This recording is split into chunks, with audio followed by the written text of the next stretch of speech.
जय श्री राधे। पूज्य श्री सद्गुरुदेव भगवान के चरणों में प्रणाम। श्री गोविंद दास जी वैष्णव जी की पूज्य श्री भाई जी से वार्तालाप। दिनांक 7 जनवरी 1971 को शाम 6:30 बजे।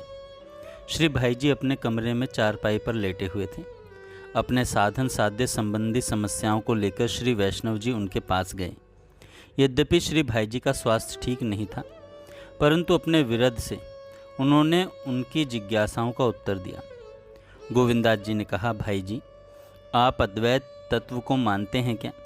भाई जी ने कहा, अद्वैत तो मैं मानता हूँ, परंतु मेरे अद्वैत का अर्थ है कि सब श्री कृष्ण हैं, वे ही सगुण और निर्गुण भी हैं। गोविंदास जी ने कहा, क्या भगवान नित्य हैं? पूज्य भाई जी ने कहा, भगवान की मंगलमय देह नित्य हैं, उनके नाम रूप लीला धाम आदि सभी नित्य हैं। उनके माता पिता नंद यशोदा ग्वाल बाल सखागण श्री राधा रानी आदि गोपीजन भी नित्य हैं। गोविंदास जी ने कहा, भगवान के परम धाम के बारे में बताइए। भाई जी ने कहा, भगवान के परम धाम में स्थल मकान सरोवर बाग बगीचे पुष्प पशु पक्षी सूर्य चंद्र आदि सभी हैं, परंतु प्राकृत नहीं चिन्मय हैं, भगवत स्वरूप है। वहाँ माया का जड़ता का प्रवेश नहीं है। इस जगत में जो कुछ भी है वह उस परम धाम की छाया है। गोविंदास जी ने कहा, कुछ लोग श्री कृष्ण को मायोपाधिक कहते हैं या मानते हैं। भाई जी ने कहा, आजकल विकासवाद के आधार पर कुछ लोग श्री कृष्ण का विकास मानने लगे हैं। मैं ऐसा कुछ नहीं मानता। मैं तो उनको सच्चिदानंद ब्रह्म पूर्ण पुरुषोत्तम मानता हूँ। स्वयं आदि शंकराचार्य जी ने श्री कृष्ण को अपने प्रबोध सुधाकर में सच्चिन्मयी नीलिमा कहा है। गोविंदास जी ने कहा, ब्रह्म ज्ञान किसे कहते हैं? भाई जी ने कहा, भगवान श्री कृष्ण का जो ज्ञान है वही पूर्ण तत्व ज्ञान है, उसे ही समग्र ब्रह्म ज्ञान कहते हैं। गोविंदास जी ने कहा, फिर निर्गुण ब्रह्म का ज्ञान क्या पूर्ण ज्ञान नहीं है? भाई जी ने कहा, केवल निर्गुण ब्रह्म का ज्ञान उससे कुछ नीचे उतर कर है, क्योंकि उसमें सगुण ब्रह्म का ज्ञान शेष रह जाता है। गोविंदास जी ने कहा, पूर्ण तत्व ज्ञान किस प्रकार होता है? भाई जी ने कहा, पूर्ण तत्व ज्ञान भक्ति से ही होता है। गोविंदास जी ने कहा, तब भक्ति विरहित ज्ञान को हम क्या कहेंगे? पूज्य भाई जी ने कहा, जो लोग श्री कृष्ण को मायोपाधिक प्रतीति मात्र सत्ता शून्य मानते हैं, उनके ज्ञान को तो मैं ज्ञान मानता ही नहीं। वह तो ज्ञानाभिमान है, अज्ञान है, वास्तविक ज्ञान नहीं है। गोविंदास जी ने कहा, क्या श्रीमद् भागवत में मायावाद का वर्णन नहीं है? भाई जी ने कहा, श्रीमद् भागवत में मायावाद नहीं है। गोविंदास जी ने कहा, ब्रह्म ज्ञान हो जाने पर भगवत प्रेम की प्राप्ति हो जाती है। भाई जी ने कहा, ब्रह्म ज्ञान प्राप्त होने पर सभी ब्रह्म ज्ञानियों को भगवत प्रेम की प्राप्ति होगी ही, यह नियम नहीं है। जिसके ऊपर भगवान की या किसी भगवत प्रेमी संत की कृपा होगी, उसी को भगवत प्रेम की प्राप्ति हुई। आप देखिए, याज्ञवल्क्य जी को नहीं हुई। गोविंदास जी ने कहा, फिर भगवत प्रेम की प्राप्ति के लिए क्या करें? भाई जी ने कहा, यदि भगवत प्रेम चाहिए तो भक्ति करें। केवल भक्ति से ही प्रेम ज्ञान धाम आदि सबकी प्राप्ति हो जाएगी। भगवान ने स्वयं कहा है,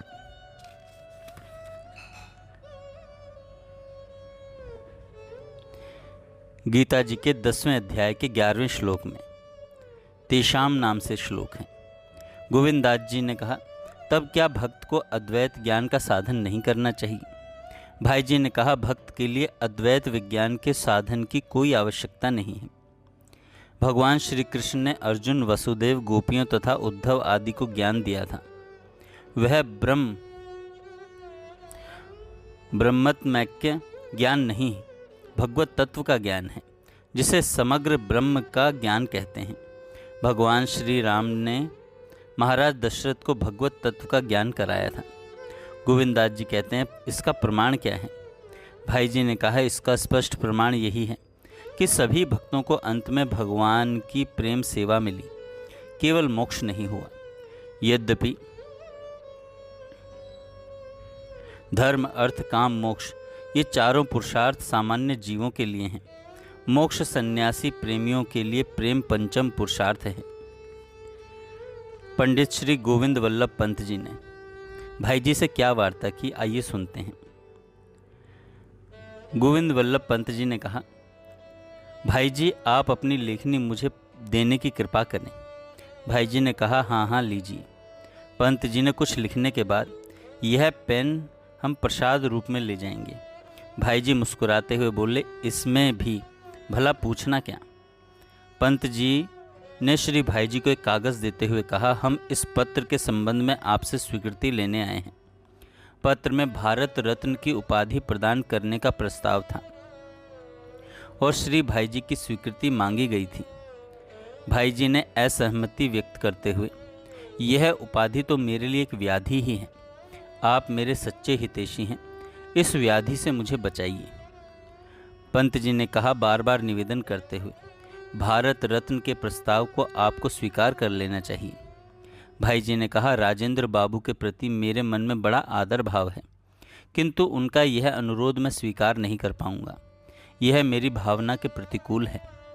पंत जी ने कहा, जब यह देखे कि इस उपाधि का प्रस्ताव ही व्याधि के रूप में श्री भाई जी के हृदय को व्यथा दे रही है, तब ठीक है, यह प्रस्ताव नहीं करेंगे। यहाँ से वापस दिल्ली पहुँचने पर श्री पंत जी ने श्री भाई जी को एक पत्र भेजा।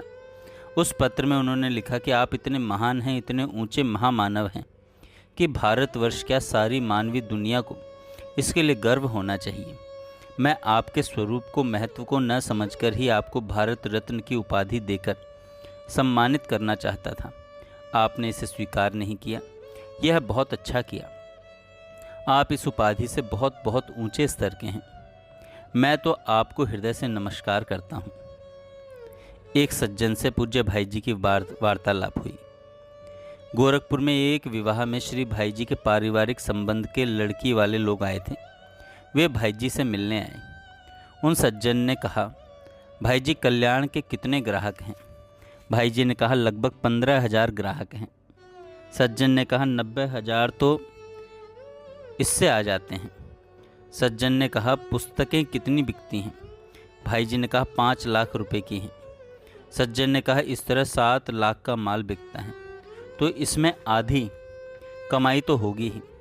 भाई जी ने कहा, आप आधी कमाई की कहते हैं, इसमें तो एक पैसा नहीं मिलता। हम लोग लागत दाम पर बेचते हैं। सज्जन ने कहा, यह भी कोई मानने की बात है। आप कितना ही कहें, अरे काम करते हैं तो बिना कमाई के काम क्यों करें। आधा न सही, चौथाई ही सही। प्रेस का काम चलता है, 1-1.5 लाख रुपए साल में आ ही जाते हैं। भाई जी समझाने की चेष्टा करते हुए, कुछ नहीं आता है। सज्जन गंभीरता से फिर बोले, फिर इतना झमेला क्यों किया जाता है। अगर कमाई नहीं होती, पैसा नहीं होता, तो इतने आदमी रखे हैं, इतनी मशीनें मंगाई हैं, रात दिन का काम करना पड़ता है। यह सब क्यों किया जाता है। यह बेवकूफ़ी है। मनुष्य जब जीवन का एक उद्देश्य बना लेता है कि पैसा कमाने के लिए ही काम करना है, तब उनको यह बात समझ में नहीं आ सकती कि जहाँ पैसा कमाई ना हो, वहाँ काम क्यों किया जाए। श्री भीमसेन चोपड़ा जी से श्री भाई जी की वार्तालाप। श्री चोपड़ा जी श्री भाई जी की सन्निधि में साधक जीवन व्यतीत करने का निश्चय करके 1963 में गीता वाटिका आए। उनका पूर्व का जीवन कर्म प्रवणता का रहने के कारण उनके मन में यह भाव था कि यदि मैं श्री भाई जी जैसे महान व्यक्ति के किसी काम में आ सकूं, तो यह मेरा बड़ा सौभाग्य होगा। इसी भावना को लेकर वे श्री भाई जी के पास समय समय पर जाते रहते। चोपड़ा जी ने भाई जी से कहा, आप मुझे कोई अपना काम बताइए जिसे मैं कर सकूं। भाई जी ने कहा, अच्छा बताऊंगा। कुछ दिन व्यतीत होने पर एक दिन अपने जिम्मे होने वाले काम का निर्णय करा लेने के उद्देश्य से श्री भाई जी के पास फिर गए। चोपड़ा जी ने कहा, आपसे विनम्र अनुरोध है कि आज तो मुझे कार्य बता ही दीजिए। भाई जी ने कहा, अच्छा मैं एक काम बतलाता हूँ, तुम मेरा एक काम करो। चोपड़ा जी ने कहा, मुझे क्या काम करना होगा। भाई जी ने अपने तकिए के नीचे से एक तुलसी माला निकालकर श्री चोपड़ा जी के हाथ में देते हुए, इस माला पर नाम जप करो, निरंतर जप करो, यही मेरी निजी और असली सेवा है, असली काम है। चोपड़ा जी ने माला ग्रहण करते हुए, मेरा बड़ा सौभाग्य है। भाई जी चेतावनी देते हुए, देखो प्रपंच से बचना याद रखना, यदि तुमने किसी को अंगुली पकड़ने का अवसर दिया तो यह समझ लो कि हाथ के पकड़े जाने में देर नहीं लगेगी। जय श्री राधे।